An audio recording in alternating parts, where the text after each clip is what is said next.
Okay, so I hope you are all well. So first, let me share the slides, then we get started. Okay. Great. So do you see my slides? Yes, please. Can you write in the chat box? Let me see. Wonderful. All right.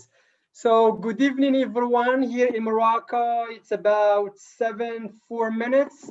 We are very glad to continue again the free 25-hour TEFL course from September 11 to September 28, 2020. All right. So last week we covered very interesting topics related to approaches and methods in teaching and learning. Also, the second day was about how to teach grammar communicatively, and the third day was how to teach vocab effectively. Now it's the second week, and we will get started about how to teach reading communicatively. How to teach reading communicatively, because most consider reading and listening as receptive, passive skills. But here our job is to teach our learners the skills, productive or receptive, actively, effectively, communicatively. All right. Good. So let's see the aims. So these are the general objectives. Number one, there will be an introduction about what is reading, what is good reading, what is not good reading, what is reading in EFL classes. Then we will see the challenges. Here the challenges is about the difficulties teachers may face while they are teaching reading skills. Number three, the classroom implications. We are going to put all what we are going to learn into action, is the practice. And the last one is the summary. All right, just 1 second. Great, so just 1 second, please.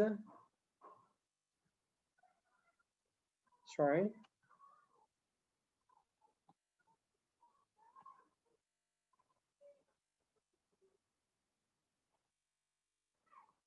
All right.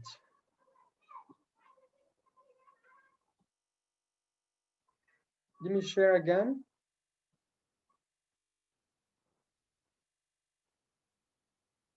Okay.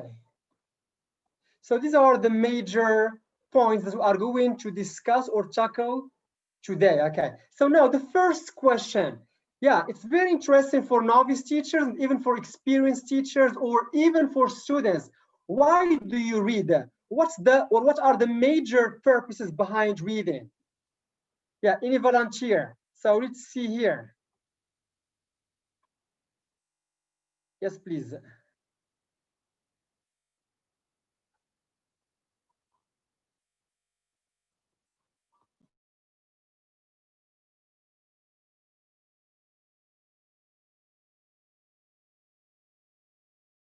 Limis in the chat box. Some here said we read to get information. Good.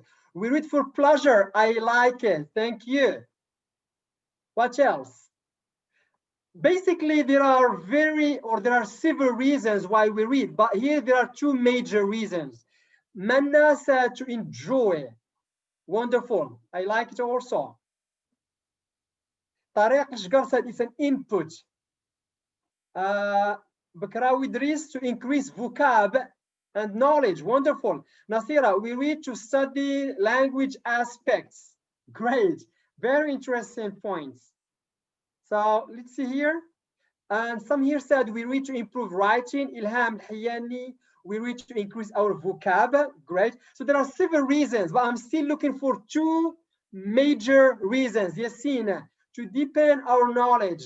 Sibyl, language development. Wonderful. Great. Let's see our audience on YouTube, what they are writing. Okay.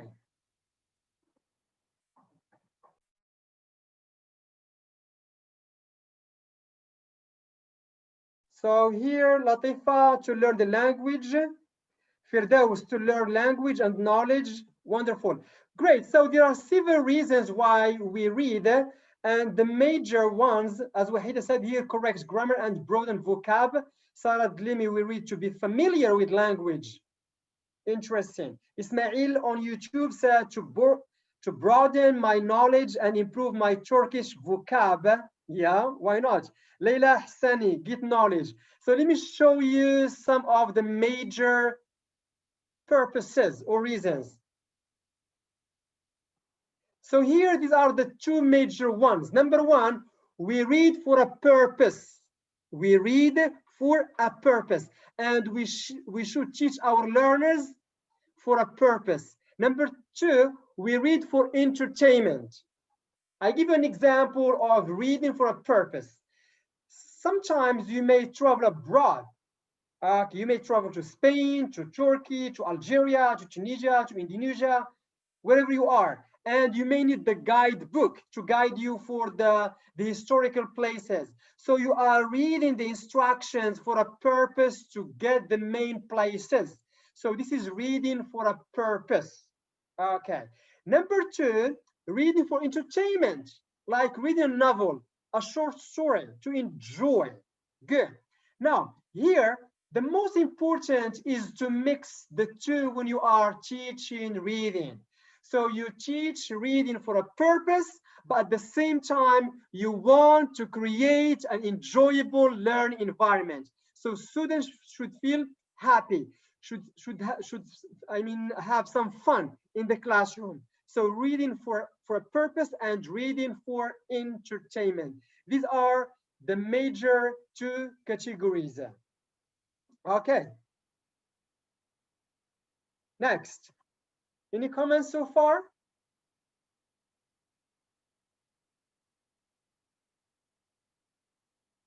Yes, Habiba said, like reading a recipe. Wonderful. Thank you, Naima. Reading is power. Yeah, and we say, and I like this expression, I all the time use it with my trainees, with the youth that I'm coaching, etc. Great leaders are good readers. When you read a lot, you are a leader. You know a lot of things, a lot of knowledge, a lot of skills, a lot of imagination, etc. Okay. So great leaders are good readers, or good readers are great leaders. Thank you.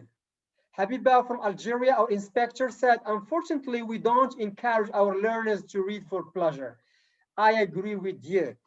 Our job is not to focus only on reading the classroom. What about real life communication? What about outside the classroom? So a good educator is a teacher who encourages reading outside the classroom. And there are many techniques, many tools that will help you to encourage your learners. We'll talk about these things in details. Okay. Musa said, good readers means good writers. Wonderful. I like it also. Thank you. Next. Now, I all the time like to start with situations. Let's put ourselves, in the situation of Jamal. Jamal is a teacher. It may be you or me or others, okay? And here I want someone to read this situation. Someone on Zoom, okay, any volunteer? Raise your hand, the first one. Yeah, Wahida, great. Yeah, activate your mic. Hello, Trina. Yes. Hello, everyone. So we start by Jamal is a teacher of English. Last Friday, he taught elementary level class. He gave his students an interesting text and told them to read and answer WH questions and true-false statements. After 15 minutes, the majority of students couldn't raise their hands to answer. Jamal felt frustrated, just very few students who could answer the questions. So number one, what was wrong with Jamal's class? Number two, what should be done to improve? I can't see the situation. The situation. Wonderful. Thank you, Wahida. You're welcome. Thanks. Now, I'm going to give you some time, okay? to reflect on Jamal's teaching style. What was wrong and what should be done to improve the situation? Let me give you 2 minutes. Read again, then we discuss.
All right, so any volunteer?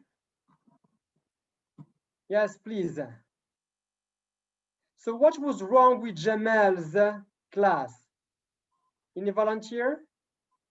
You can raise your hand or you can write in the chat box or our audience on YouTube. So let's see in the chat box. So Sarah Glimi said he did not start with the pre-reading phase where he should introduce the topic and provide his learners with some hints. Wonderful, I like it. Musa, there is no warming up. Maybe the text is not related to their real life context. Great, interesting, Musa. Mana, he should motivate them to start with the pre-reading. Wonderful. Hindberry, he did not engage, motivate his students, which means he did not prepare them for the reading process. Thus, students were passive. Thank you, Hind. Our English inspector from Algeria. Wahida, he should have read first. Sana, there is no initiation or warm-up, then entering to the passage. Great. Hussein, maybe some students did not understand the text because the teacher did not explain the topic. All right, great. Sukaina, he did not go through the stage of reading, which is pre-reading, in which he makes them predict the topic from images as an example and know while writing, etc. So Siham, please use the mic. Let's listen to you. Yes, please. Muhammad said, hello. For Jess firstly. Yes, Siham, the floor is Hi. yours. Hi. So can you hear me? Yes. Okay, so I think what's wrong with Jamal here?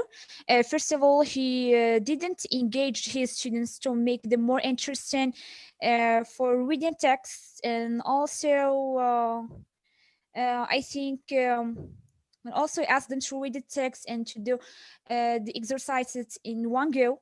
And he didn't take into account the students' levels. Wonderful. That's all. Very interesting point, Sam. Thank you. Yeah, now Nasira. Yes, please use the mic. Hello, sir. Yes. The problem with this teacher is that he neglected the pre-reading stage, which includes contextualization the text or the topic and explaining vocabulary items that would be difficult for students to understand. And also he did not ask students for their predictions about the topic to motivate them for reading the text. Yeah, thank you, Nasira. Again, very interesting points. Now, for our novice teachers, and as Habiba, our inspector from Algeria said, we cannot start any lesson without a warm-up. Then the pre-stage is completely neglected. Now, when you want to practice sports, when you want to play soccer, what is the first thing you start? Do you start playing soccer with Real Madrid, Barcelona, or what do you need? The warm-up. You have kind of warm-up activity. So here we can say that Jamal killed reading. So what kills reading is when you start from the very beginning and you tell your learners, read the text. You are killing reading. Okay, now how or what should be done to improve the situation? Most of you talked about something very interesting, but I like the point concerning building interest. This is the most important. I want my learners to follow my instructions. I want my learners to follow my lessons. I want my learners to trust me. I want my learners to believe in me. How? By building interest. As Hind Barry, our inspector from Algeria, said, motivating students first. We should motivate them. How? Can you remind me of how to motivate? Now let's imagine that the topic of the text of the reading is about sports. So how can you motivate your students? What kind of tools would you use? And Habiba here said the learner should read for a purpose. I like it. All the time we have to start with the why. Why are you teaching this text? What's the purpose? What are the objectives? Great. Rahim said, or using an icebreaker activity. Great. So what are the tools to build interest, to motivate your students? And remember, the text is about sports.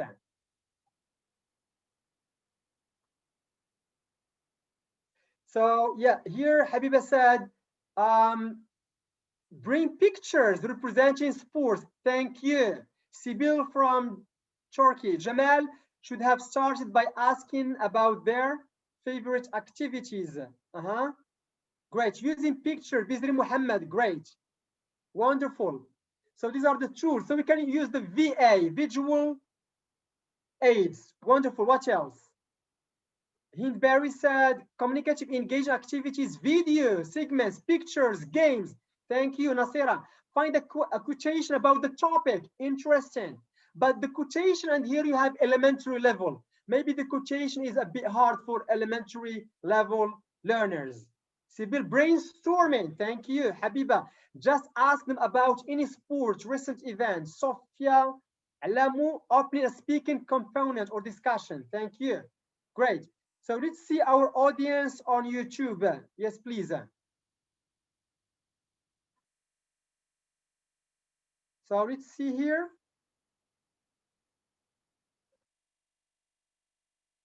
All right, so Leila Hassani said topic related questions. Yeah. Ilham said asking questions, maybe their favorite sports or the advantage of sports. Great.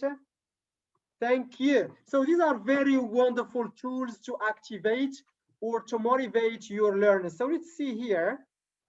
The next one, what is not reading in EFIL classes? And as you see that Jamal started with read the text, and then he gave them two difficult tasks, WH questions and true false statements. WH question is like general ideas. True false may be specific ideas. Okay. So there was no warm up, no reading activities, no motivation, no building interest. Now let's see this conversation. What is not reading? Another volunteer, please. Can you read it? Okay, Siham, use the mic. Okay. Hi, do you hear me? Yes. Okay, so teacher, hello. Students, hello, teacher. Teacher, open your book, page 37. Students, okay, teacher. Teacher, read the text and answer the questions. And the students, students, you killed the reading again. And as you Yes. see, that novice teachers may start with this situation. So again, I would repeat the same expression. What kills reading is when you start with open your books. Page 37, read the text, answer the questions. And then there are question marks and exclamation marks. So please, reading is not passive. When we say receptive skills, receptive skills do not mean they are passive skills, but they are active skills as well. It's your job as a teacher to activate, to motivate your learners. Any comments so far about this? All right, so let's move on to the next one. Now, another question that I found very interesting is that how do you read and listen? How do you read and listen? And here, lots of people would say they read and listen with their eyes and ears. What do you think? Do you agree or disagree? Now, reading and listening, these are receptive skills. So basically we use the eyes and the ears. But do you think that this is the only ways to read and listen using the ears and ears? What do you think? Do you agree or disagree? All right.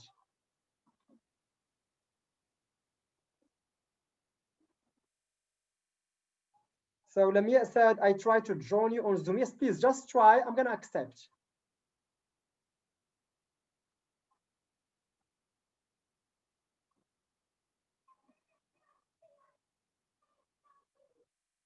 So let's see what you have written. So Hind said, disagree. They have to interpret what they read. Wonderful. Sibyl, disagree. Habiba, receptive versus production. It has nothing to do. Yeah, wonderful. Bizri Muhammad said he agrees. Great. Okay. Nadia on YouTube said there are many types of learners. Siham here strongly disagreeing. All right. Yeah, Lhoussine, I agree. So we have different ideas. I like it. I like debates, agree, disagree. Sibyl from Turkey, ears and eyes are receptors. You use your feelings and opinions when you read. Wonderful. Nasir, I disagree because both reading and listening are process of learning which include different subskills. Great. Latifa Shakir, disagree because we should read between the lines and this process is done by mind. Thank you, Latifa. I was waiting for this part of the body, the mind. Not only the eyes and the ears, but also the mind. Thank you, Latifa Shakir, our audience on YouTube. Wonderful. I really like it. Bizri Muhammad said, I think that the eyes and ears are important to elicit information. Sukaina disagree because there is something called understanding, interpreting, imagination. Thank you. So let's see here. Yes, it's not only the eyes and the ears, but also the mind. Wonderful. Great. So let's see the second one. Now, very interesting. Look here. I want you to read the following headline and tell me what the text will be about. So the headline is Bears Destroyed by Cowboys. Can you tell me what the text will be about? Yes, can you write the chat box or you can answer, you can take the mic and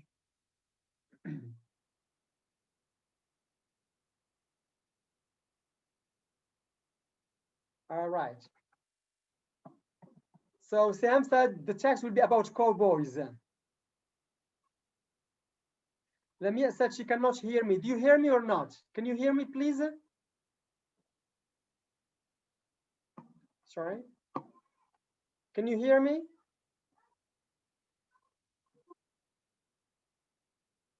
Okay, I read.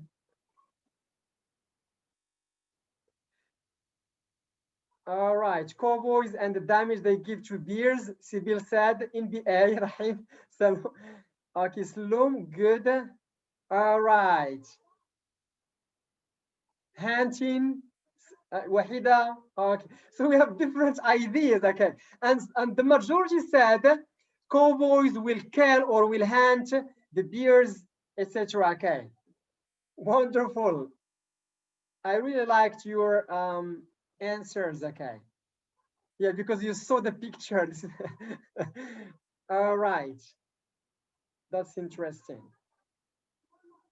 Great. Now I'm going to show you this picture. So what do you think? So here we should use both the eyes and the minds to read. Look here. Bears destroy cowboys. These are two teams in America. So American people would understand that the headline is about sports. Okay, football or hockey, or in general, it's about sports, okay. But if you are not American, you may think the topic is about animal cruelty. Would you agree or not? So it's very important to prepare our learners for pre-reading activities, activating our learners schemata, activating our learners schemata. This is the most important, to relate the text with the students' prior knowledge, to relate the text with the students' prior knowledge. What do already know our learners about the text? All right, is it clear so far? So do you agree or not? It's the eyes, the ears, and the minds. Leila bin Asu said the text will be about cowboys. All right. Bizri Muhammad said because it's a violent sport. Good interpretation. Habiba, it's a challenging technique. Thank you, Habiba. Okay. Creating interest. Thank you. Wahida, no, it's the media. Okay, Sophia means to identify the topic. Okay, great. So the minds are also important. So let's see here the feedback and the key skills we have to learn. So look here. Reading and listening, because the two are receptive skills.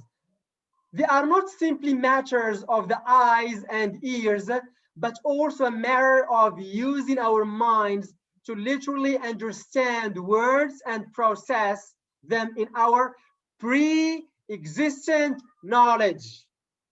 Pre-existent knowledge, prior knowledge, activating their schemata to gain the true understanding. Okay, so any comments so far? Then we can move to the next slide.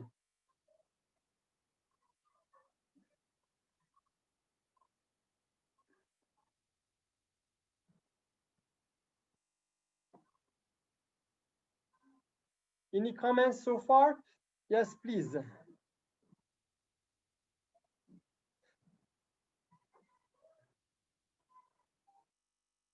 So here we have Rahim. Yes, please use the mic, Rahim. Yes. Yes, Hello. hello. I just want to ask you, please, when you said when you mentioned the mind, is it like talking about the conscious? I mean, more specifically, or just the mind in general? Yeah. Here, it means that we have to help our learners to combine the topic of the text with what they already know. For example, the text that I'm going to give my learners will be about hobbies.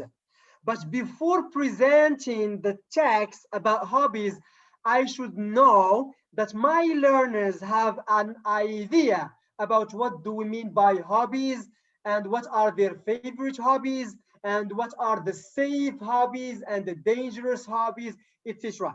Just relating what they know with the text. It's a kind of a thinking skill. It has no relationship with reading the text or listening. It has, about thinking. This is so listening, seeing or watching, and thinking. This is what we mean about the mind, thinking. Okay, is it clear so far? Slow, yeah? Thank you. Thinking, understanding, grasping. And here on YouTube, Firdaus said the text will be about an adventure of cowboys. Nadia, this is a meaningful learning relation already existing knowledge to the new information. And as Zamuri, culture plays a crucial role in this case, because if you do not know culture of England, you thought that the text is going to be about animals. Thank you. Okay, thanks. So let's move on to the next slide. Great. Now, when we talk about the mind, or in general, when we want to teach reading, it's very important we as teachers to know about what skills to use to help our learners to read the text and understand it.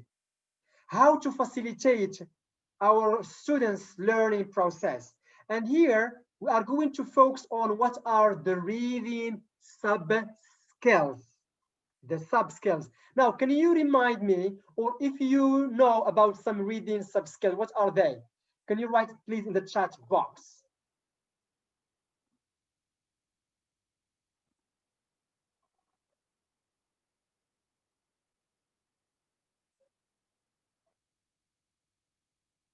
Reading silently, Wahida said, Sibyl, scanning, skimming, thank you. Muhadi, skimming.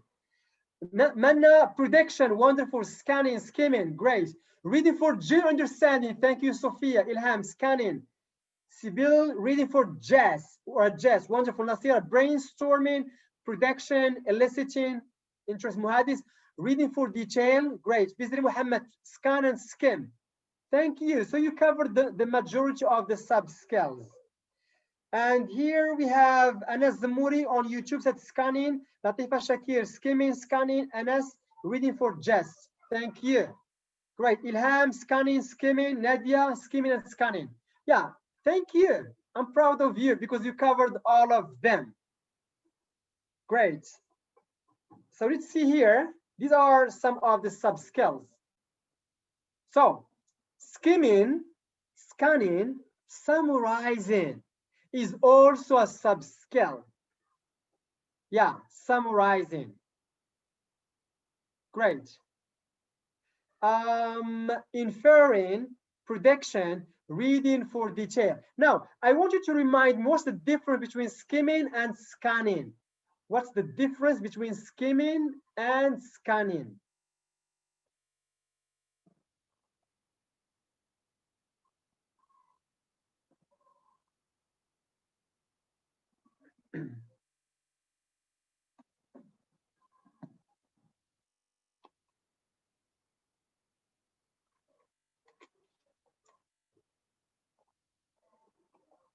Yes, please, Siham, yeah. Activate your mic. Hi. Yeah, hello. Okay, so to scan means to look for a particular piece of information that you are searching for, and to skim means just to try to get the general idea of what the text is about. So this is skimming, the last one. Yes. Okay, interesting. Thank you. Good. And here Sukaya said, scan to know general information, skimming to know specific information. Thank you. Sarah Dlimi said both are quick reading. Yes, they have something in common. Quick reading, read quickly for general, skimming. Read quickly for specific information, it's scanning. Bizri Muhammad said scanning for detail. Scanning is for specific information. Faisal, in skimming, you don't take your full time to grasp the full meaning of the context, ideas in details. Great. And on YouTube, here we have Anas said skimming is reading to get general information. Latifa, skimming is reading for general ideas and scanning for details. Anas, scanning is done for for getting specific information. Thank you. Now, what about inferring, to infer? What does it mean?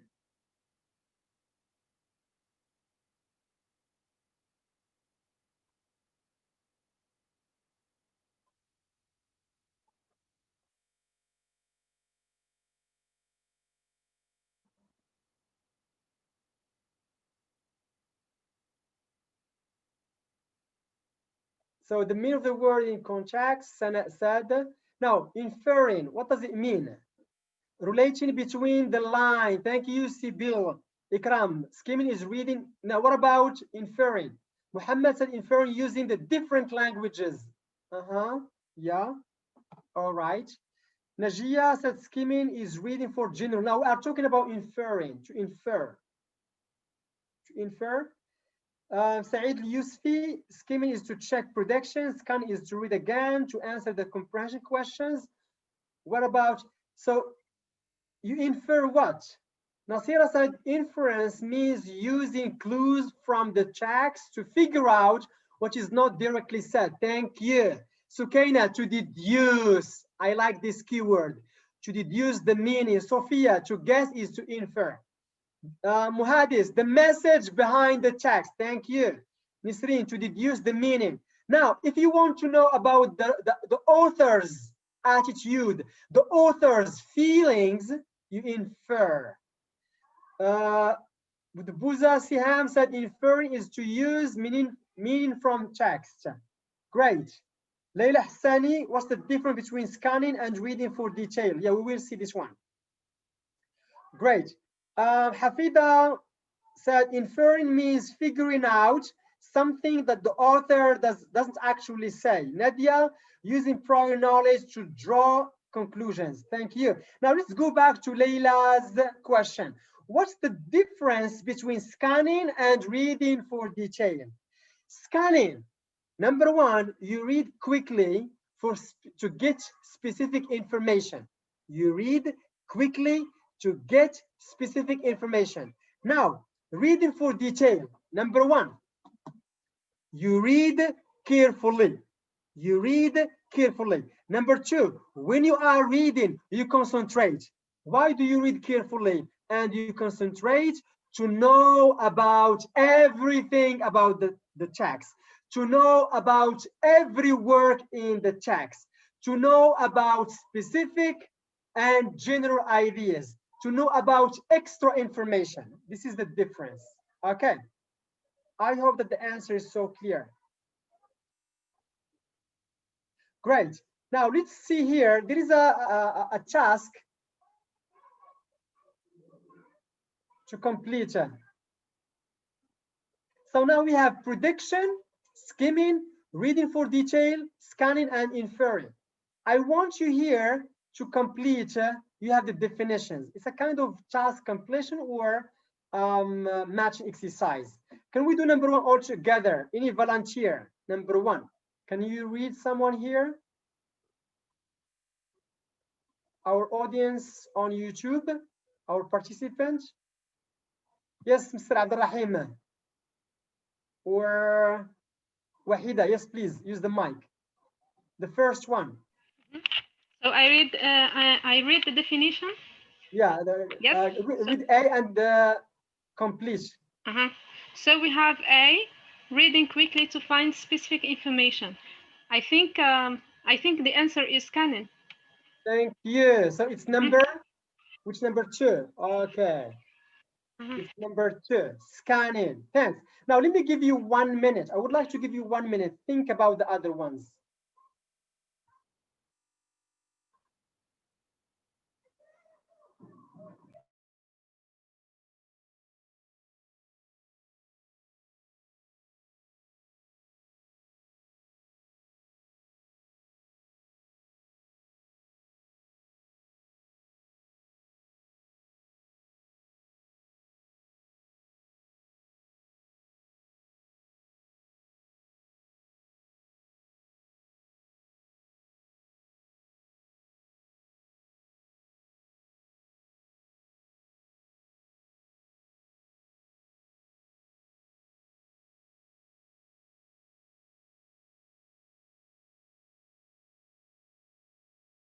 All right, thank you. So time is over. Another volunteer who can speak? Yes, our participant here on Zoom. Any volunteer for number two? Yes, any volunteer? So we have Sophia. Yes, please use the mic. Activate your mic. Hello, yes, sir. Yeah, hello. Hello.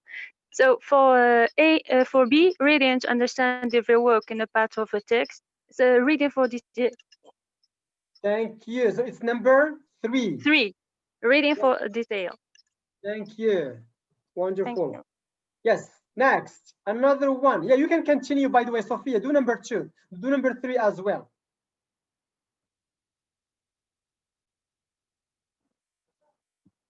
Yes, sir. Okay. For C, looking at the title pictures and allow you to predict what the text might be about is scanning. Scanning or Skimming, you mean, or scanning? Scanning. Thank you. So it's number 2. Thank you. Skimming. 2. Yeah, Yes. skimming. Great. Thanks, Sophia. So it's number skimming. Sorry, number 3 is scanning. It's number 4. Quickly, yeah, let me just correct this one. Just 1 second. Okay. And then I'm going to write it again.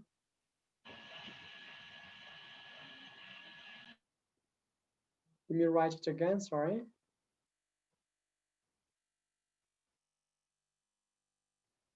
So reading quickly to find specific information is scanning, and scanning is number 4. Great. And number 3 is number 2, skimming. All right, good. Another volunteer. Yes, reading quickly to get the main idea in a text. All right, Wahida, yes, or Siham, sorry. Another volunteer, Siham. Okay, so number 3, looking at Reading. I think C means prediction. Is the prediction? No, reading quickly to get the main idea. Is skimming. Skimming. But Yes. we said, sorry. Reading quickly to get the main idea. Yeah, it's skimming. Okay. Yes. So here we have. There is something wrong here. I think number C is prediction, not skimming. Yeah, it's number 2 here. Sorry, it's there is something wrong. Looking at the title, pictures, and layout to predict. So C is number 1. C is number 1. Wonderful. It's number 1. Yes. You predict because we have guess. Yeah. Thank you. So and let me D write it. is skimming. Yes, number 1. And number 2, reading to get the it's skimming. Thank you. It's Yes. number 2. And What the about last number one 3? is inferring. Yeah. Is number 5. Good. It's number 5. Thank you. You're most welcome. Yeah, great. So these are the major subskills or reading subskills. Is this clear so far?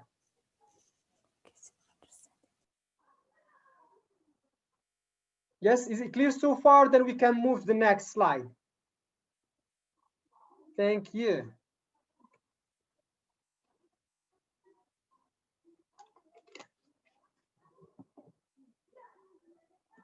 So let me move to the next one. Great. Now, what about the strategies? What are the reading strategies? Let me help you. There are 2 major reading strategies. What are they?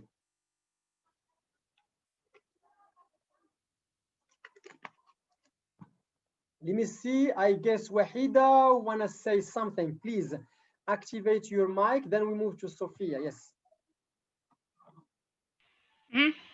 So concerning the strategies we can use for teaching the reading skill, I think is for the teacher to read out loud with one student who has a strong grammatical and with good pronunciation.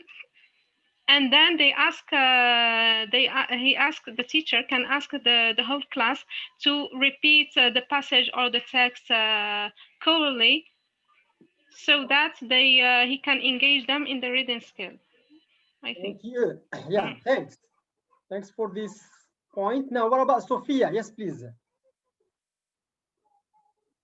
You want to say something? Yes, please.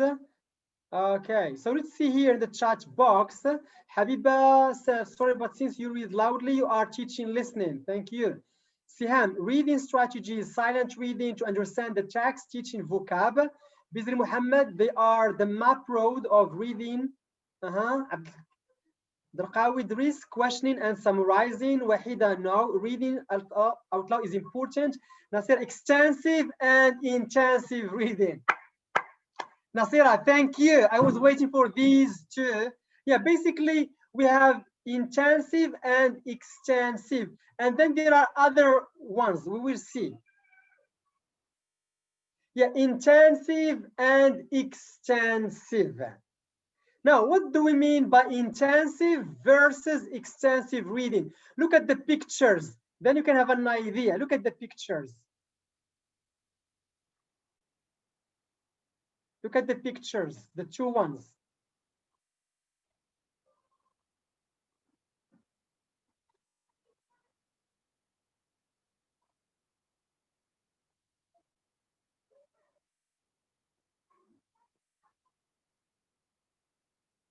All right.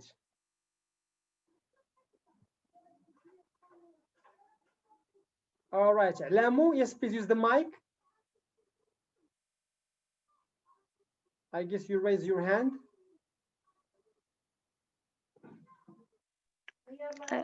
Sorry, I had a program technique. Yeah, no problem. Okay, thanks. Great. Another one. Yes, please. So let's see here. Muhadis is intensive for learning. Sibyl, intensive reading what you have at school. Wonderful.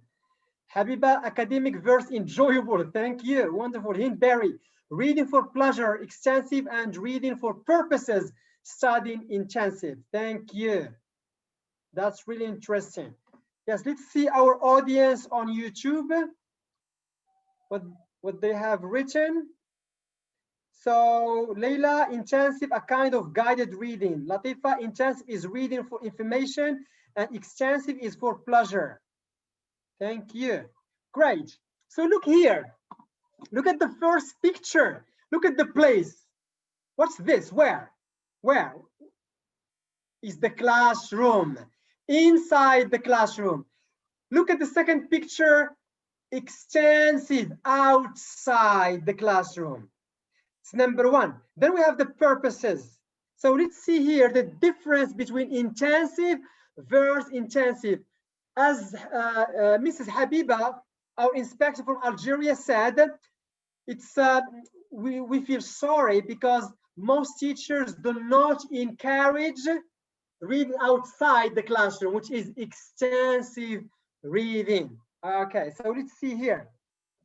Hafida Munib said extensive reading is always done for the comprehension of main ideas, not for specific details. Anas said extensive reading is done within the classroom. Okay, so let's see here. Now, intensive reading inside the classroom at school. It's number one. Number two, the length of the text, short text. 1 page, 2, 3 maximum. 1 article, 2 articles, okay. And the purpose, as Mrs. Barry Hind and Habiba said, to learn and study the language. So the purpose is for learning and studying. So remember, this is intensive. Now, extensive. Number one, the place is outside the classroom, in the forest, at home, at the cafe, in the street, wherever you are, but it's not in the classroom. And number two, long texts like novels, short stories, plays, etc. And the purpose for having fun, for entertainment, for pleasure. So these are the two major strategies. Now, I can tell you, and I totally agree with Mrs. Habiba, that we as educators, we focus all the time on what is going inside the classroom. I want to complete the program. I want to finish exercise. There is an exam. There are some lessons, some units I have to cover by the end of the school year. No. Your purpose is not only to cover the program by the end of the year. Your major purpose is to meet the needs and wants of your learners. How? By encouraging reading inside and outside the classroom. They would love reading if they read outside. Okay. Is it clear so far about the two strategies?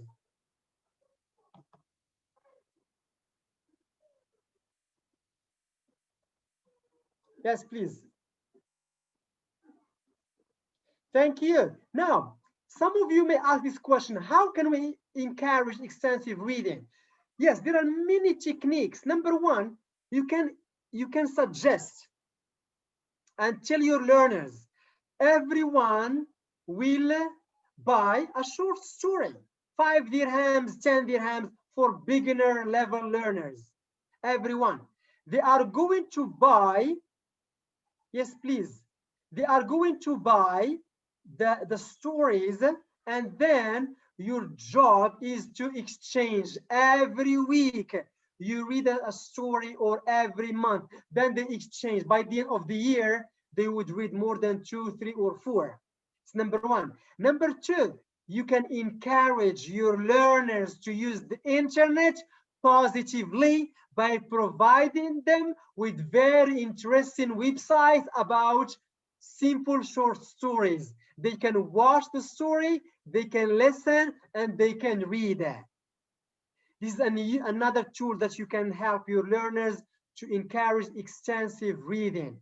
And you encourage them, +1, +2, great job, okay. And then you can have one day for discussion, or by the end of the day or the lesson, you can have 5, 10 minutes to discuss what they have read, what did they like about reading, what did they not like about this story, etc.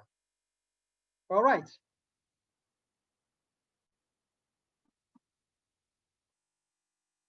Great, thank you.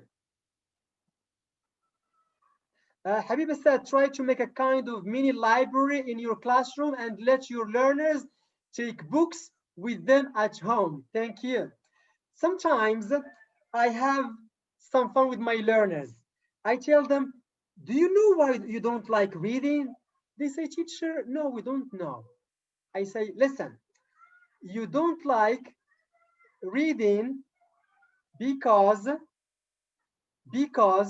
when you are at home, do you see your parents reading books? Do you see your parents reading newspapers? Do you see your parents reading articles? So maybe you see your parents only watching movies. Maybe you see your friends only talking about the internet, chatting, that's it. Now, if you see your parents all the time using or reading books, of course, one day you will ask him, my father, what are you reading? And then you may be inspired by your parents. You see what I mean? That's why these are one of the reasons why we don't read. Okay, thank you. Great. Now, another one is 2 processes to understand the text. Of course, when you are teaching reading, we have to help our learners to grasp, to comprehend, to understand the text. And here there are 2 processes, top down and bottom up. Now my question, I would like to give you just 1 minute. Think about what do we mean by top down and bottom up. You can write in the chat box.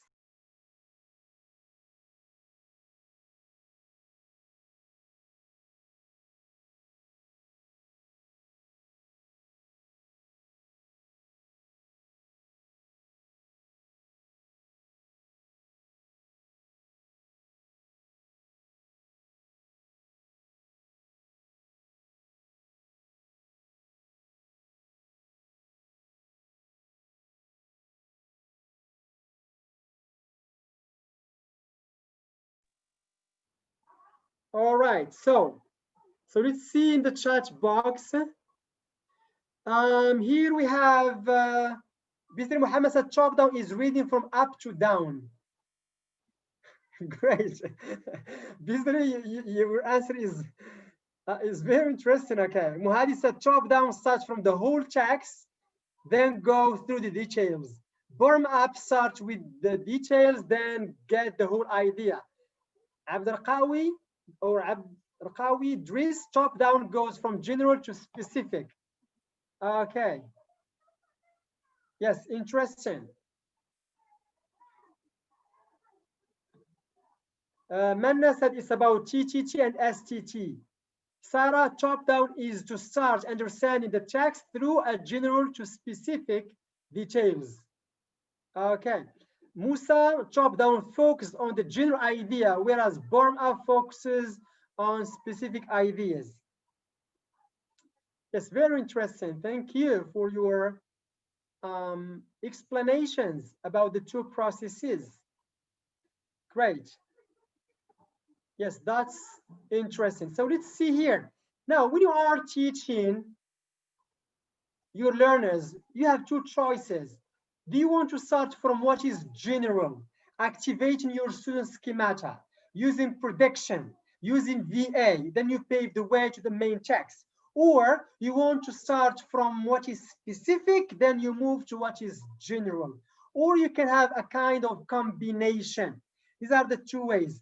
And here on YouTube, Ilham Zgwini said top-down goes from the general to the specific. Hafida, top-down model, the background knowledge is involved there. Thank you. So let's see here. Habiba said from to what is known to unknown. Thank you. Very interesting. Musa, I love this term, schemata. Background knowledge. Great. From general to specific. We can say from the text or from outside the text. Thank you. So let's see here. It's now I want a volunteer here to read. What do we mean by bottom-up process? Any participant here? Yes, Sophia. Can you use the mic and read? Or yes, Musa, please use the mic. Activate your mic, Musa.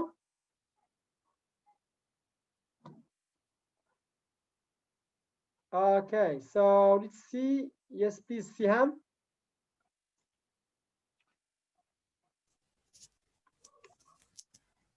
So do you hear me? Yes. Okay. So for bottom-up processing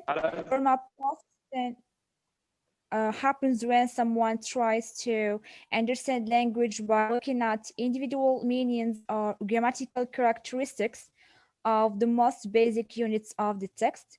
For example, sounds for a listening or words for a reading, and moves from this to trying to understand the whole text. Example, ask a learner read aloud may encourage bottom-up processing because they focus on word forms, not meaning. Okay, thank you. Now, my question, when we talk about bottom-up processing, do we start from within the text or we are still not dealing with the text?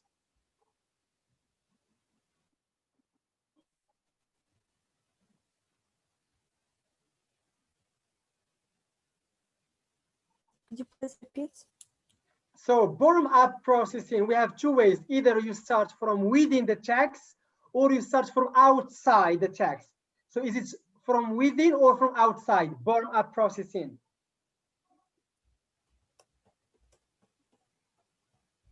Within the text.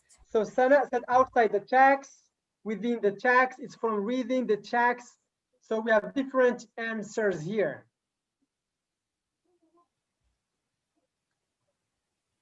Okay. Yes, please.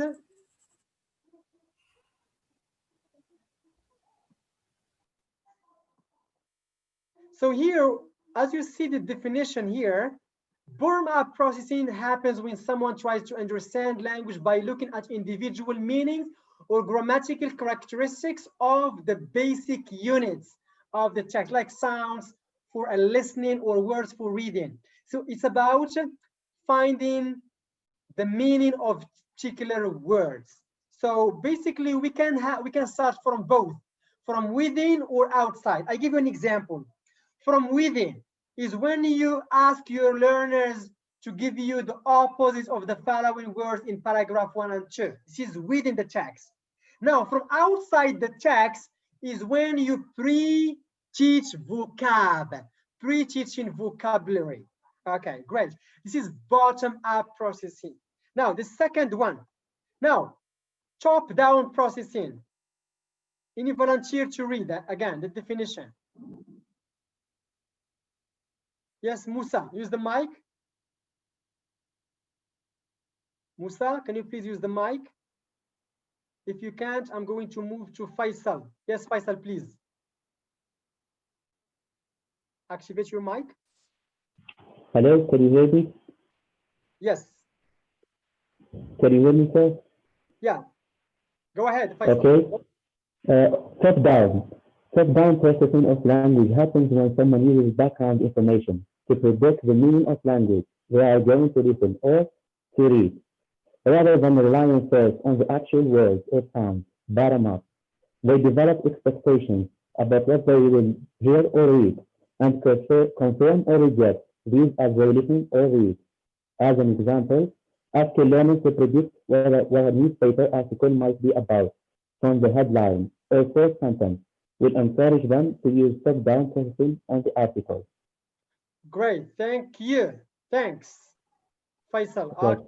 Now, my question, top-down processing, have we started reading the text or not yet? When we use top-down. So Sarah said not yet. Very good, not yet.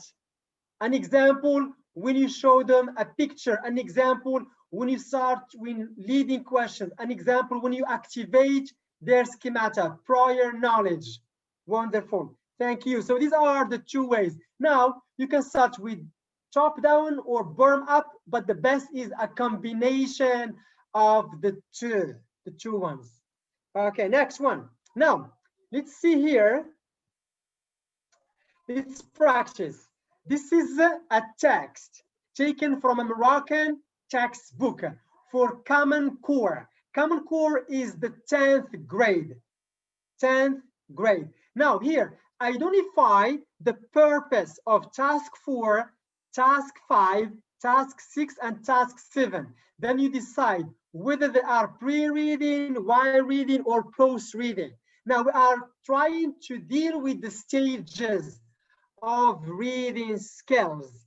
Number 1, number 2, sorry, activity 4, 5, 6, and 7. 1 minute. Can you mark, are they pre, while, or post? Can we do number 1 all together? Number 1.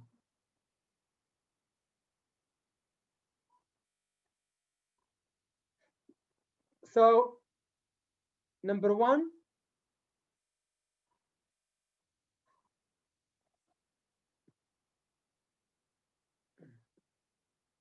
So, number 4. So, what do you think? So, the majority said it's pre. So, number 4 is pre-reading. Yeah, number 4 is pre-reading. Now look here, look at the pictures and answer these questions.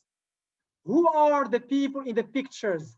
Where can you find these people? So here we are dealing with the pre-reading activities. And we can start with with lead-in questions. We call them lead-in questions. It's number 1 for pre-reading. What other skills, sub-skills for pre-reading? So we can start with lead-in questions. What else? Give me other sub-skills for pre-reading, other techniques, Other techniques for pre-reading. Visual, thank you, Manna. Visual aids, thanks. So lead in visual. What else? Using pictures. Thank you, Siham. What else? Realia, great. Yes, Dries, are you going to bring them a pygmy to classroom? Realia, okay, pygmies. Are you going to invite a pygmy? That would be wonderful, okay. Thank you, Dries. It's a very funny situation, okay. Videos, thank you, Ilham. Visuals, videos. Okay, but it's gonna be very embarrassing. Idris, please just avoid bringing pygmies in your classes. It's very embarrassing.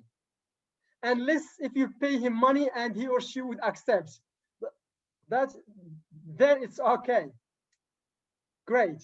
So for the pre-reading, we can use the lead-in questions, pictures, Something else very important, something else, I'm still waiting for another technique, which is, thank you, Manna, pre-teach vocab. They may not know what do we mean by pygmies. They may not know what they know about, or what do they mean by, or what do we mean by dangerous. They may not know about small or big, okay? So pre-teach vocab. So Hind Barry said, leading questions here are not enough. Yeah, vocab, thank you. Now, I'm using this textbook. The implication behind using this lesson is to help you not to be a slave to the textbook.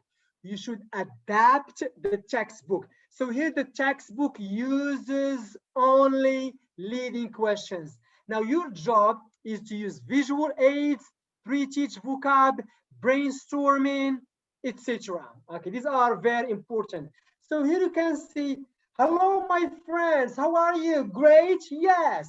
Look at the picture. What do you see? How many people are there? Wow, there are about more than 10 people. What do you think? Do you think they are one family? Great. If they are one family, small or a big family? Great, big family. And you pre-teach. Big family, small family. Can you guess, where are they from? Where are they? Maybe from Africa. Oh, only black people from Africa? Other countries. Oh, South America, maybe. Thank you. Now, read the title. What do you think? The pygmies. Good. The pygmies. Is a verb or a noun? A noun. Singular or plural? Plural. Why? S. Thank you. Then, what do we mean by pygmies? Look at the picture. Do you think, use your body language, they are tall or very small? Yes, very small. So this is building interests, creating contacts, motivating students, preparing them for the main dish, which is read the text and answer the questions. Okay. Thank you, Hind. Barry said the aim of pre-read stage is to prepare learners in terms of the three aspects: motivation, activate prior knowledge, and presentation of keyword. This is why if something missed in the book, you add it in your lesson plan. Thank you, Hind. Great. Now, let's move on to the task number 5. Is it pre-reading, while reading, or post-reading? So look here. Read the encyclopedia entry and answer these questions. Where, are, where, why? Why reading? Thank you. It's while reading. Great. So it's while reading. Great. Now my question. What, where, what? Is it skimming, scanning? Is it reading for general? Is it reading for detail? What do you think? WH questions. What subskill? Scanning, scanning, scanning, scanning. Okay. Yeah, thank you, Hind. Hind said it depends. We have to read the text first. Yeah, basically, when we start with the WH question, it's for general. Where is he from? From Morocco. What does he do? A teacher. How old is he? 17. Yeah, basically, I'm talking in general. Okay. Now, if we have true or false justify, then it's specific information. True or false justify specific information. Okay. Yes, so Hind said here can be skimming or scanning or details. All right, thank you.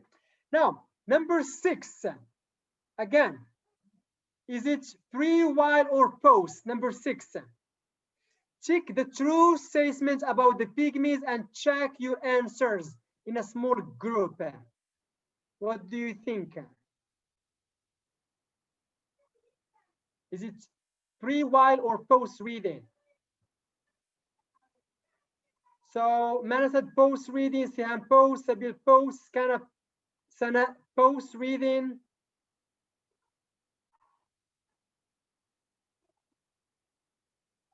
Post reading. Ilham, Wahiba, post reading. Okay, so Sukaina, why reading? Now my question, task number 6, if you want to answer, are you going to depend on the text or not? It's my question. Are you going to depend on the text or not? Yes or no? Right, yes or no? Siam said yes. Yes, yes, yes. So what do you think? Is it while or post?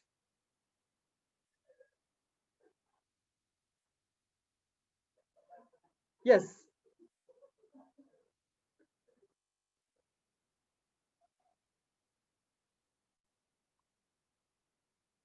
Yeah, here we are still working on the text. We are still working on the text. We are still relying on the text because the answers are there.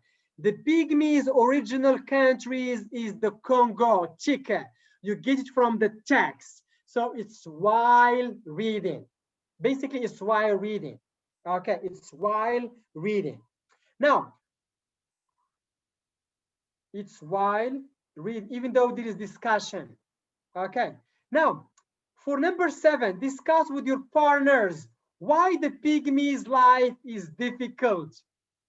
My question, are you going to depend on the text here? Are you going to depend on the text? No. So the majority said no. So it is post reading. Is it post reading? Now, what's the purpose? What's the purpose of the post reading? The purpose of the post reading. Yes, Wahida, use the mic. You want to say something? Use the mic, please.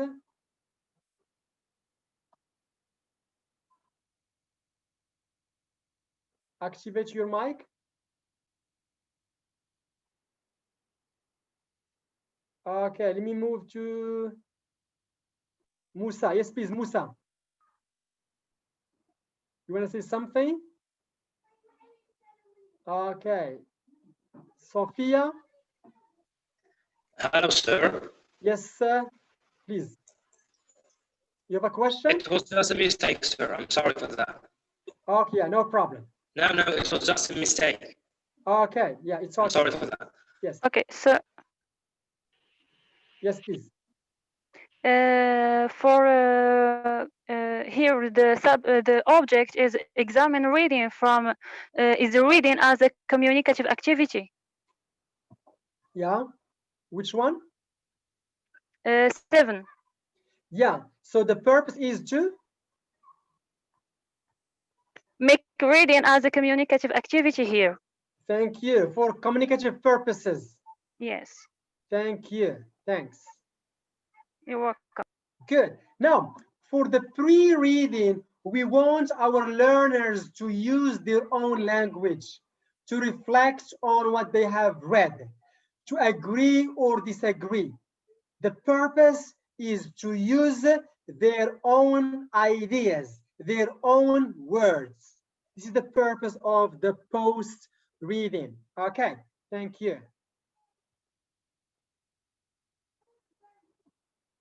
So let me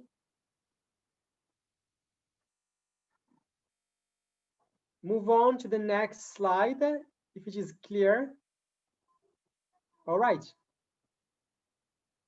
No comments so far? Thank you. So look here, reading stages. Pre-reading, we can use pictures to activate background knowledge. The text is about animals. I'm going to show them, look at this. What is this? A cat. Is it dangerous or no? No, it's nice, teacher. Do you have a cat at home? Yes, I have got 2 cats. And you? We call them a pet. And you write it, a pet. What is this? Pre-teach vocab. A pet is a noun. Great. Or lead-in questions. Do you like animals? What kind of animals? Give me some names of animals. Or you can look at the picture. What do you see? Read the title and guess. What do you think the text will be about?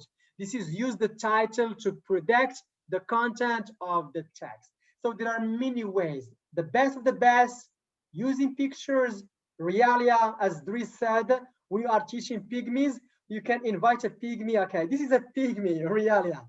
Dries, no, it's very embarrassing. Very embarrassing situation. Okay, great. While reading.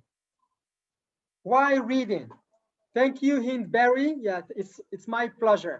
While reading, answer just questions. Now, read the text carefully and answer the WH question. Where, when, why? General, just. Number 2, read the text in detail.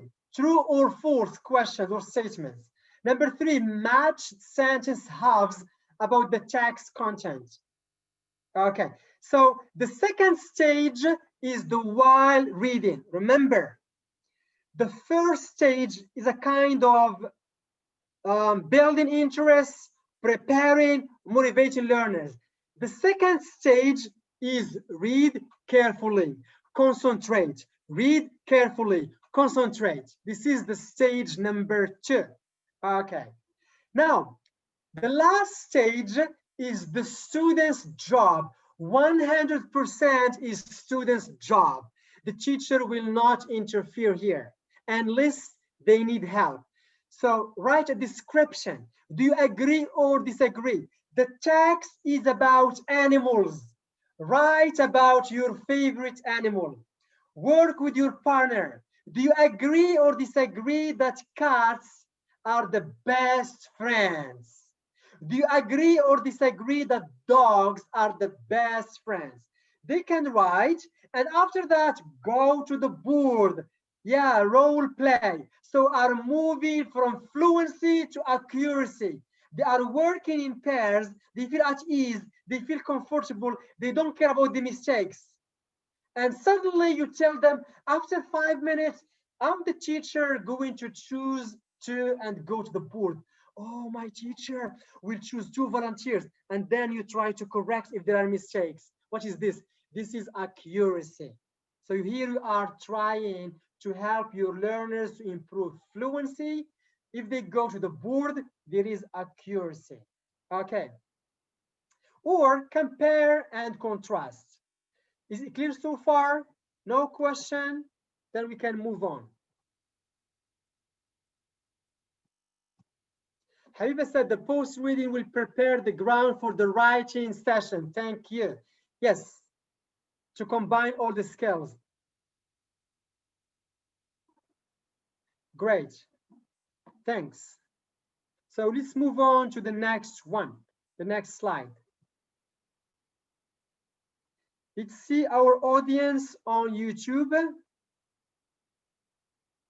Great.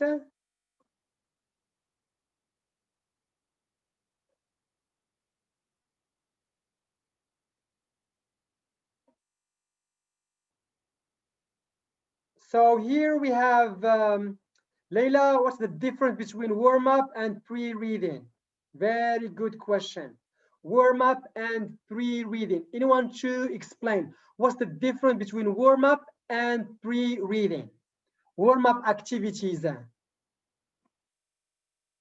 Yes.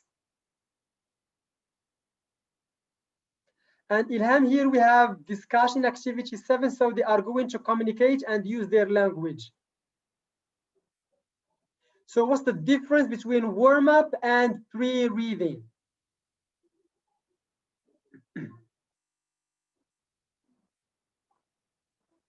Yes, any volunteer?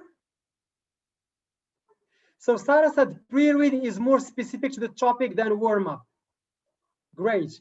Wahida said a warm-up is an activity out of the lesson but is connected to it. Great. Yes. Great. Yes. Here Hind said warm-up is to create a learning environment and attract their attention. First, I think a warm-up does not necessarily connected to the lesson. Sana, Raib, I think there is no difference. Wonderful. Yes, here we can, there is flexibility when we teach English as a foreign language. Okay, warm up can be part of the pre-reading activities, can be part, or can be alone. We can start with warm up. Hi, hello, how are you? What did you do last weekend? Did you enjoy your last weekend? It's a warm up. Or it can be a warm up, but related and connected to the lesson. So please, I don't like to see here what's the difference between pre-reading and warm up. Somehow they are interrelated, and we can talk about the umbrella term is the pre-reading, then we can have warm up, etc. Or the warm up can work alone. Okay.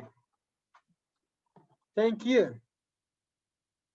Habiba said warm up is not necessarily part of the topic. Yes, it's not connected, but sometimes it can be, but it's not necessarily. Great, so let's move on to the next one. Look here, this is an American textbook. American textbook. I want to practice with you more. American textbook. So look here, my question is, if you want to teach this reading lesson, what is the first thing you start with? Can you please give me examples? You start with what? So look here. How would you open your reading lesson? How would you open it?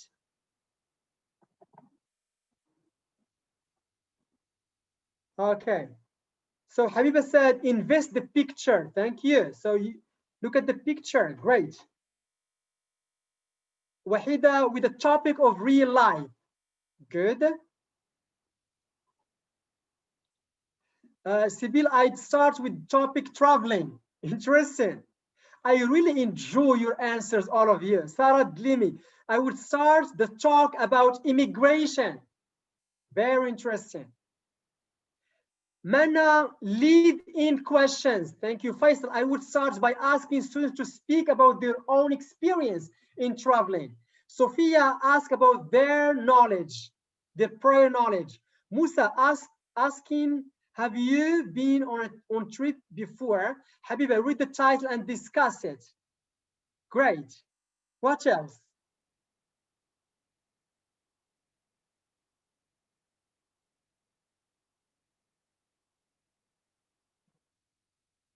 Very interesting. Wahida, what does the picture show? Great.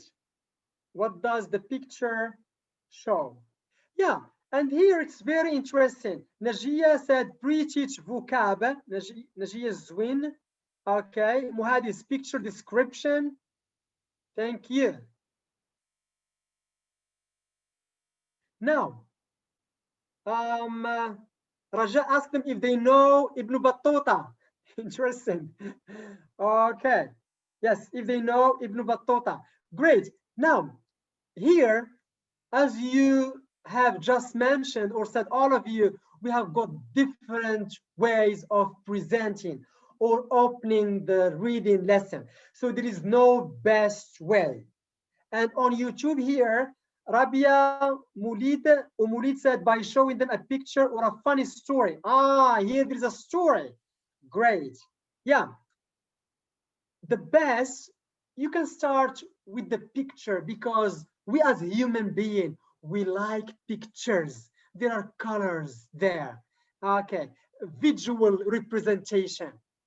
Or you can start with, have you ever been on a trip, or with the title. So there is no best way. You can, address all these to create, to prepare, to motivate, to build interest, to motivate, to prepare, to create interest. Maha said warm-up is a part of the pre-reading process. Saeed Yusfi by contextualizing the topic. Ilham, ask them what they know about sailing, or have they ever watched a movie about it. Yes, here you can say, again, all the time you can start with, hi, my friends, how are you? Can you see, look at the picture. Again, I would love to start with the picture. How many people are there? How many? 5. Thank you. What do you think? Are they a happy family or a sad family? Oh, happy family. How did you know? They're smiling. Are they beautiful or not? Wow, the kids are beautiful. The wife is pretty. The husband is handsome. What a beautiful family. Great. Can you guess from their appearances? Where are they? Oh, America, maybe. Norway, maybe. Okay. Senegal, no. Mozambique, no. Morocco, maybe. So here you are creating some fun. Why they are happy? Maybe they traveling. Good. So and you preach is traveling. What do we mean by traveling? Traveling is a noun. You travel by plane. Good. Or car. Thank you. Now, can you read the title? The title, look at the title, read it. The family who sailed around the world. Good, sailed.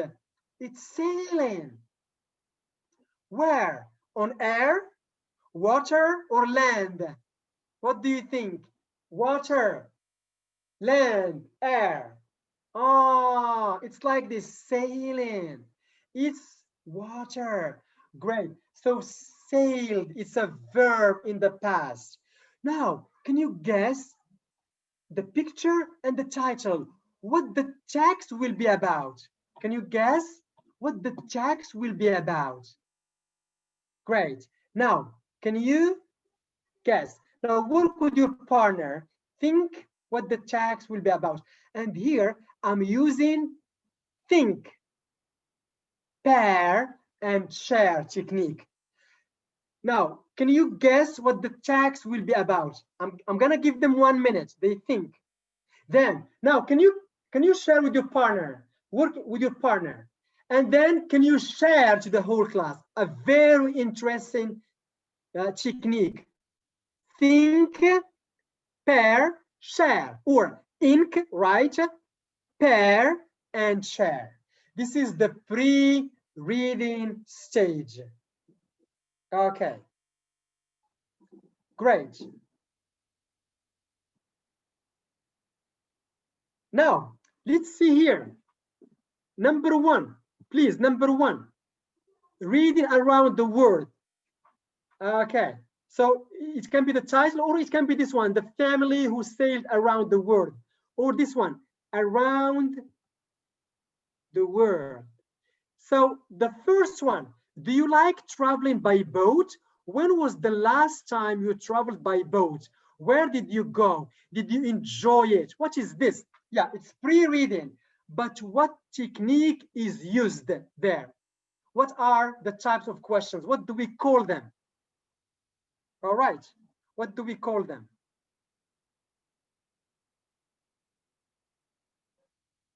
Yes, please. Thank you, Muhadis from Iran. Thanks a lot. We call them lead-in questions. They lead you to the content of the reading text. They pave the way to the text. They help you to have an idea about the text. Okay, great. So now, number two. So number one, leading questions. Number two, look at the pictures and the title. What is the article about, do you think? What technique, what subskill is this? What subskill? Predicting, Wahida said, prediction. Great, predicting. Yes, it's prediction. Is it top down or bottom up? Now I'm gonna confuse you. Is it top down or bottom up? Is it outside or within the text? Outside or?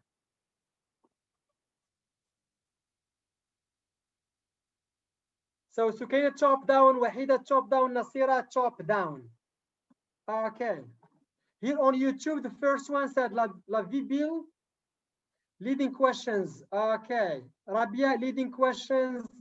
Rabia Umulud. Number two is protection. Yes, it's top down, Manna. Ilham, top down. Thank you. Now you are following me.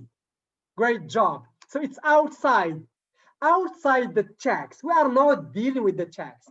You see how Jamal killed the text? Jamal killed the story of reading by telling them, open your books, open your books, page 37, read. You have to devote 3 to 7 to 5 minutes for preparing learners to the main dish. Tagine is the main dish.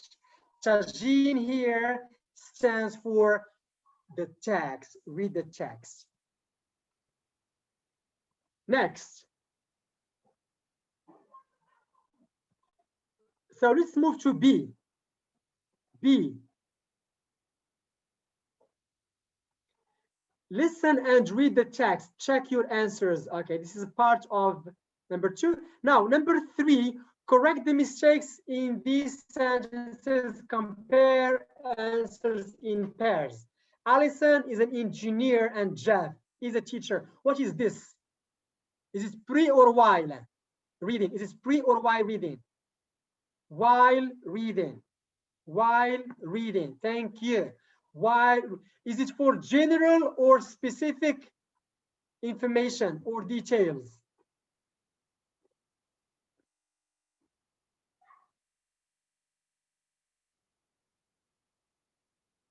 Okay, so specific information and also for details, both specific and details. Thank you. Now, please, never ever be a slave to the textbook. This is an American textbook. I have a question. What is missing? What is missing in this lesson? What is missing?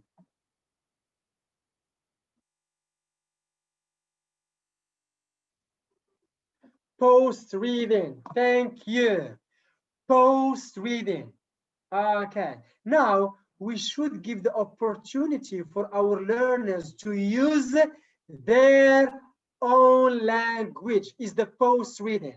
Now, what kind of activities would you use for your learners? Give me suggestions for the post reading. What kind of activities?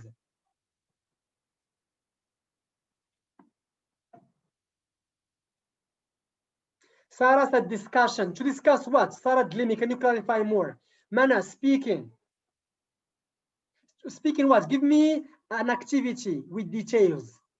Sophia, making a small group discussion about the topic. Great. Mana, role plays. Thank you. Habiba, the textbook provides you with the text, but the text is in your job. Great.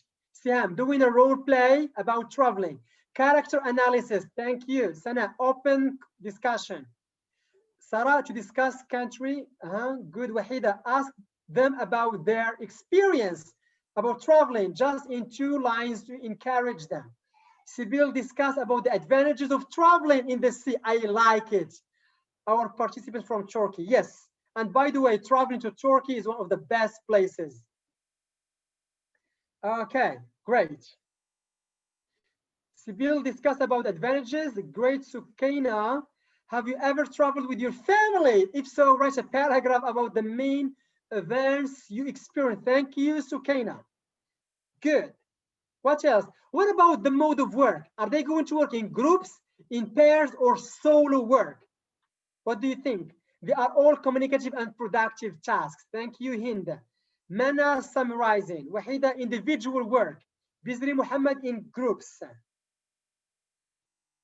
Working in groups, I think, is better so that they use their language without having stage fear or fright and eye contact. Thank you, Faisal. Nasira, solo work. Civil, group work or pair work. Siam, in pairs. Muhadis is based on the task. Tariqa, Ishgar, work in pairs and discussing their experience of traveling. Yes, great. So very interesting activities. Now, the post reading, it depends on the type of the lesson. It depends on the age of learners. It depends on the level of your learners. It depends on the topic of the text itself. Okay. So here I would opt for pair work or group work, but it depends. Group work, they can discuss about what do they like about traveling, or they can write a conversation about what are the advantages and disadvantages about traveling. Okay. And here on YouTube, Saeed Yusufi said to summarize the text. If your learners are high achievers, it would be better to tell them to summarize. If your learners are low achievers, I don't think it would be a great idea to tell them to summarize the text. You see, sometimes it depends on the level of your learners. Okay, Lavi Bell, the 7 benefits of traveling discussions. Okay, great. For those for specific details, thank you. Yes, so let's see here. Is it clear so far? Then we can move to the next slide. Is it clear so far? Great. And never, never, ever forget something very important is to create a fun learning environment, positive learning environment. They cannot study all the time and being serious. Try to have some fun. Okay. About traveling, have fun about families, have fun about, some part of the text. Try to create very positive learning environment. Okay. Thank you, Musa. A vivid atmosphere. Great, so let's move on to the next slide. Now, it's your job. Okay, please take notes. I would like to give you 5 minutes. You take notes. Design at least 1 pre-reading task, 1 while reading task, and 1 post-reading task. And this is the reading task taken from www.eslaunch.com. Any volunteer first to read the text? Tom's Day. Any volunteer here? Our participants on YouTube. Okay. Any volunteer? Okay. Yes, Sophia, use the mic. On Sunday, hello? Yes, please. Could you hear me? Yes. Yeah. On Sunday, Tom gets up at 10 o'clock. Then he reads his newspapers in the kitchen. He has breakfast at 11:20, and then he sorry. Yeah, then He telephones his mother in Scotland. In the afternoon at 1 at 1 Tom plays tennis with his sister, and after that they eat dinner in a restaurant at 6. Tom swims after that. Swims for 1 hour, and then he goes by bike to his brother's house. They talk and listen to music. Tom watches television in the evening and drinks a glass of warm milk. He goes to bed at 11:20. Thank you, Sophia. Now, this is the text. I want you now to design 1 activity for reading, 1 for while, and 1 for post. 4 to 5 minutes. Take your time. Yes, please.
So let's get started again. On YouTube, Leila Hassani said pre-reading activity is the title and say what the text is going to be about. Thank you. Faisal here said, ask your students to tell you about their weekend and how they spend it. Wonderful.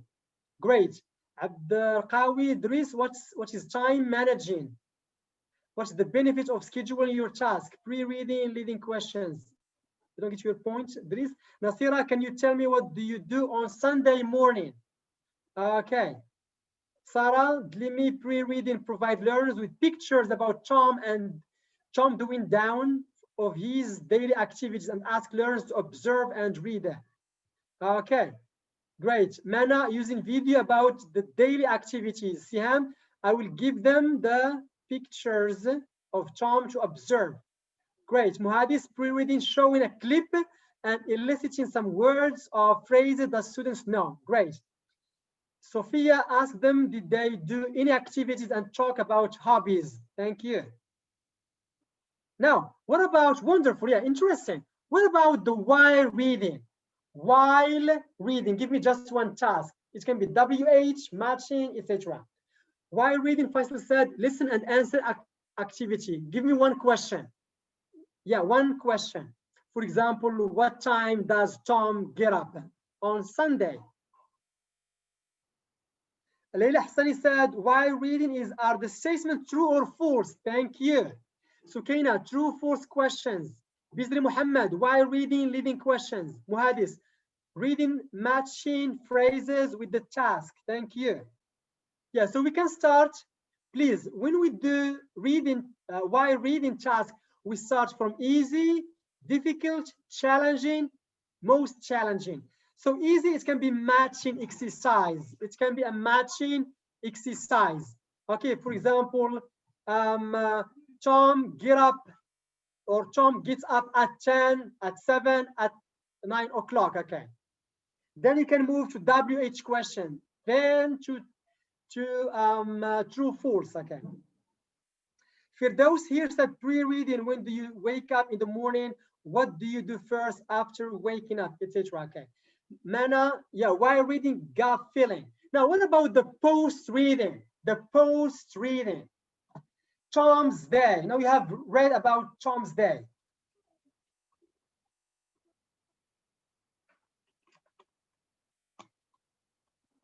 Yes, please.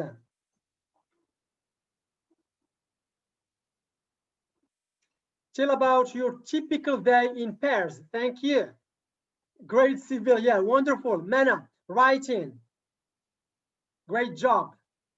So writing here, what kind of writing? Is it a paragraph, summarizing? What exactly? See, I'm asking them to write what they do on every Sunday. Great, interesting. So remember, it's a short text, which means these are for beginners. So please, summary is a difficult task for beginners. So Bizri Muhammad, post-reading, discuss them about other hobbies. Sophia asked them to make or to write a dialogue about in pairs. I like it, great.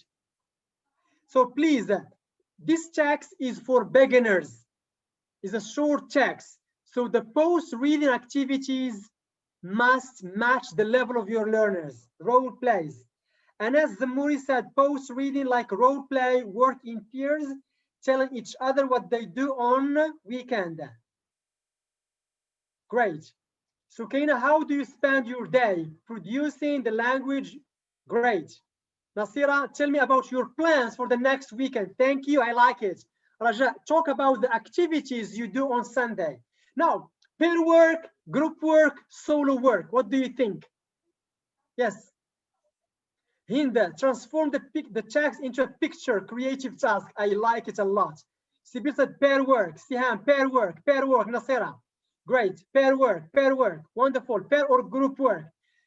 Please don't forget, think, pair, share. I want you now to write about your favorite day. In the morning, in the afternoon, in the evening. You have them, give them some tips. 10 minutes or 5 minutes write. They write alone. Great. Now in pairs. Share. So think, pair, and they share with the whole class. A very interesting technique that I like a lot, and I use it all the time with my trainees, students, everyone.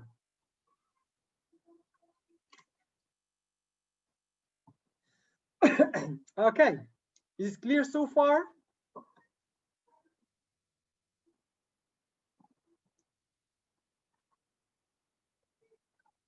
Thank you. Now, sometimes you may see that your learners are not good as grammar, and then you can tell them to start with the personal pronoun with I. On Sunday, I get up, not gets. I get up at etc. to improve their grammar. Okay, so let's move on to the next.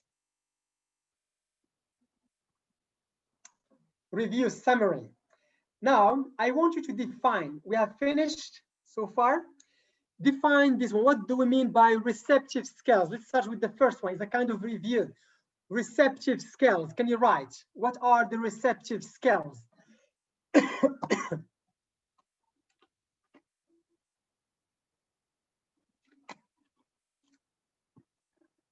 Reading and listening, Siham, Sarah, great. Musa, wonderful, wonderful. Ilham, reading and listening, Ilham, reading and listening. Thank you. Sometimes we may call them the passive skills. The passive skills, but I don't like this term.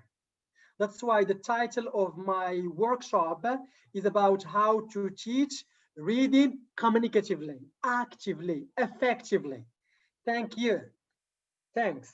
So receptive skills. Receptive skills are reading and listening because students receive, they listen, and they read. Good. Now, what about productive skills? I don't say productive, please. It's not productive. Productive skills. No. I'm sorry, Dries.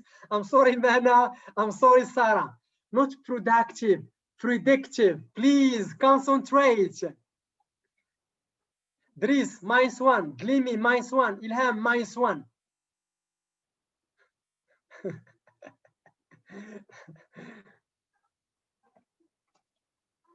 It comes from prediction.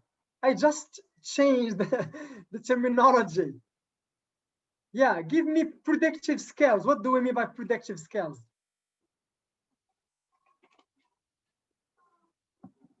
So here Latifa Shakir said for it's listening and reading. Layla Hassani, Latifa Shakir, writing and speaking. Guessing, inferring. Thank you, Muhadis. Thank you. Yeah, predictive skills. When the teacher helps students to predict the text using the title, using pictures, using shapes, forms, colors, etc. It's in the pre-reading stage. Okay, this is predictive skills. Great. So Latifa Shakir said brainstorming, prediction, good, or use clues. Thank you. Firdaus, post-reading, asking students to work in pairs or groups to tell about their weekend. Yeah, now we move to the review. Skimming and scanning. Yes, skimming is for what? Wahida for the main idea. Thank you. Reading for Jess. Sarah, thank you. Nasira, getting the general idea. Jess, Sibyl, wonderful. Yes, Siam, get the general idea. Thank you. Scanning.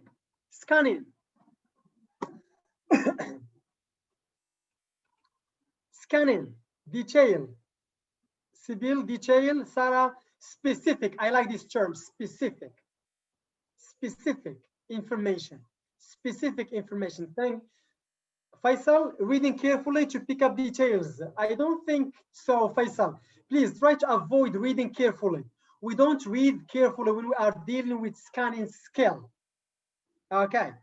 Now, what do they have in common? Skimming and scanning, what do they have in common?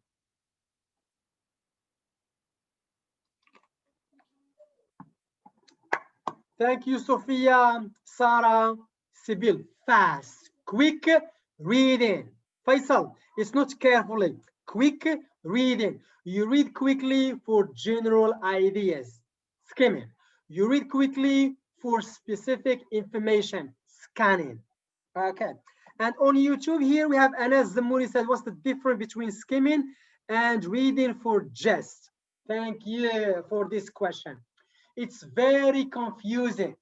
Okay, I can say they go hand in hand.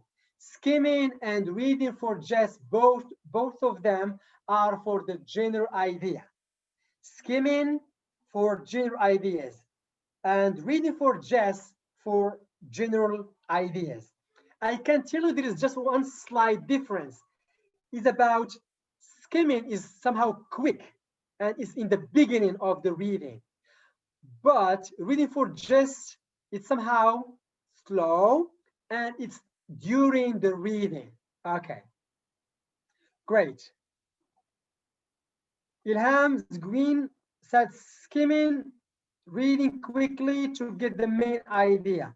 For those predictive skills, looking at pictures and the title to guess what the text might be about. Anas, great. Now, what about inferring? To infer, to infer.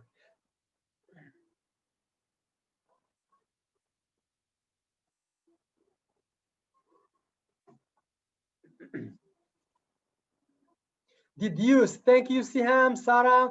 Draw conclusion, Sibyl. Wonderful.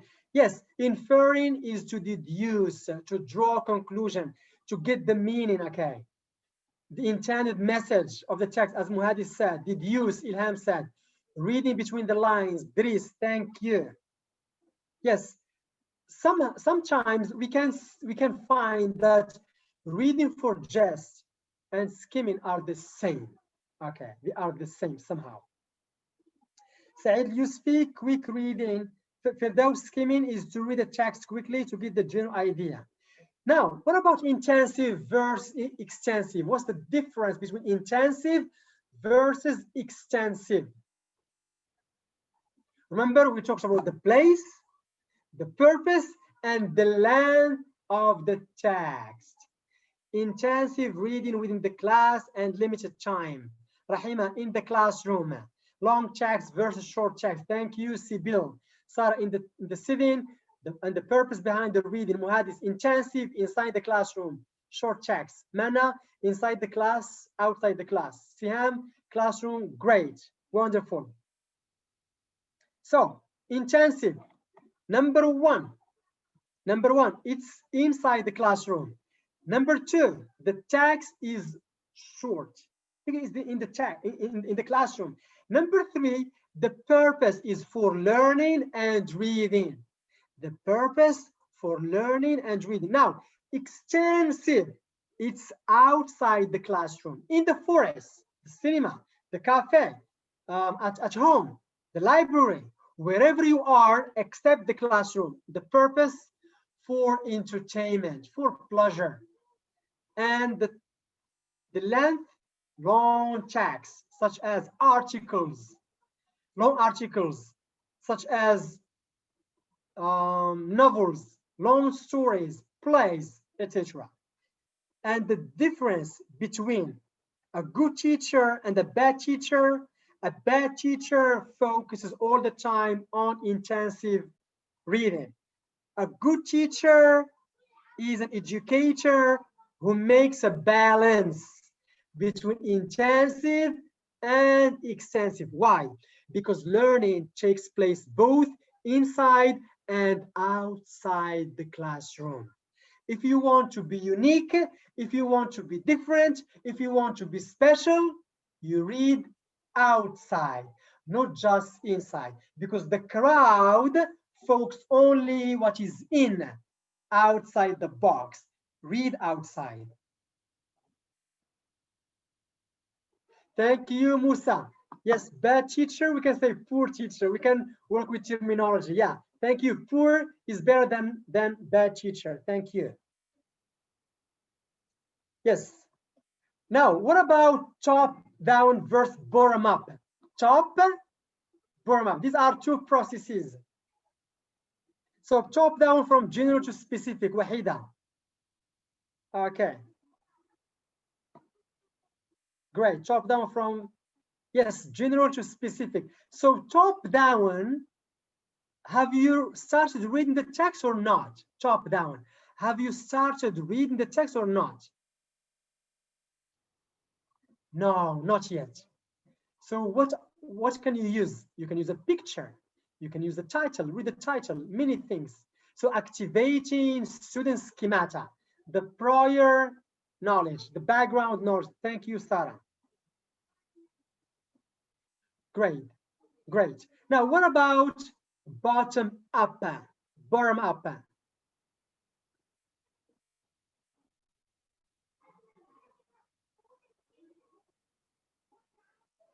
Yes, bottom up. So here Rabia or Rabia Umulid said chop down from general to specific. Leila Hassani outside the text, within the text. Great. Sibyl from the text. Hind, very great future teachers. Thank you, Hind, our inspector from Algeria. Isri Muhammad from particular to general. Yes. Yeah, both are very important. You can combine them. Now, pre-teach vocab. Pre-teaching vocabulary. Is it top down or bottom up? Is it top down or bottom up? Firdaus said intensive reading is done inside the class within short text or yes. So Sukaini said bottom up, top down. Sarah, Sukaini said top down. And yes, Sarah. Oh yes, top down. Siham, top down. Sophia, top down. Habiba, a great team, mashallah. Yes, another inspector from Algeria, Habiba. Thank you. Our neighbors, you are great, Algerian people. Very active to learn English and to support novice teachers. Ilham, top down. Okay. Now, let me tell you, pre-teach vocab. You teach vocabulary. Are they in the text or not? The vocab, are they in the text or not? They are in the text. So you bring them from the text and you put them. Okay. So are they top or bottom up? What do you think?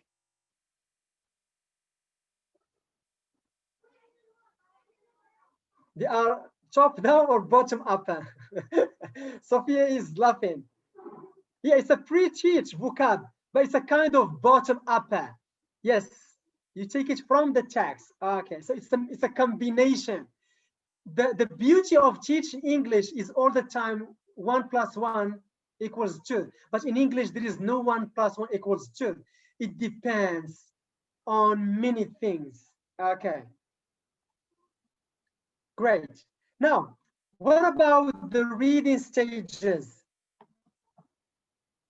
What about the reading stages? What are they? How many stages we have covered?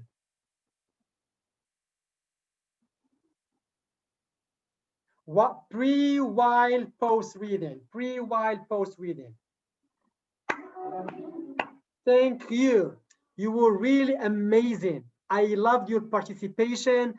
I learned from you, and sometimes we may forget something and you correct it. Thank you. Great job. We are very proud of you. And here I would like to thank Mrs. Berryhind and Habiba. Those are great inspectors from Algeria for supporting those who are trying to learn the basics of teaching English. I would love also to thank all our participants and audience for more than 30 countries following us, from Algeria, Tunisia, Kazakhstan, Pakistan, Morocco, Spain, Italy, Ecuador, Iran, Turkey, Italy. Thank you so much. And I guess let's call it a day. And it's the end. Okay, so see you tomorrow for another lesson, which will be about, can you guess about what? Do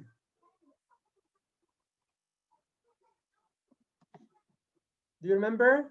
How to teach listening actively. Thank you. All right, so goodbye everyone and have a nice day. See you tomorrow at the same time, 7 p.m.